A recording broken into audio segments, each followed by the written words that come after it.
Panter ide na novo snimanje. Poznato kada se vraća Ponitka. Poljak blizu da sanira povredu ramena sa kojom se muči već duže vreme, a kapiten je i dalje na terapijama svaki dan zbog kolena. Mateusz Ponitka, pojačanje Partizana, muči se sa ramenom, dok kapiten Kevin Panter ima problema sa nogama, ali pre svega sa kolenom.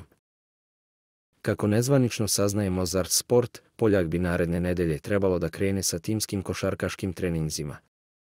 Mateusz je dobio udarac u toku pripremnog meča sa Fuenlabradom i zbog toga je propustio finiš priprema. Počeo je sezonu, ali dan pred susret drugog kola Evrolige nije mogao da podigne ruku zbog žestokog bola. Ponitka već neko vreme radi u teretani kako bi povratio mišićnu masu, pre svega u ramenu koje je bilo u striktnom mirovanju. Poljaka nije bilo protiv Barcelone, Olimpijakosa, Mege, oba puta sa Crvenom zvezdom, a propustio Baskoniju i Split. Po povratku sa igrača u Beograd očekuje se da bude na trenintima i posle toga je odluka na treneru Željku Obradoviću oko ubacivanja na parket.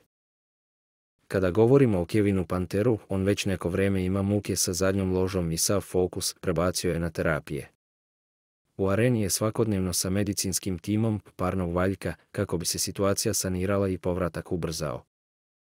Kako saznaje Mozart Sport, kapitenu je zakazano novo snimanje kako bi se procenilo kakvo je stanje povrede i koliko će još da pauzira.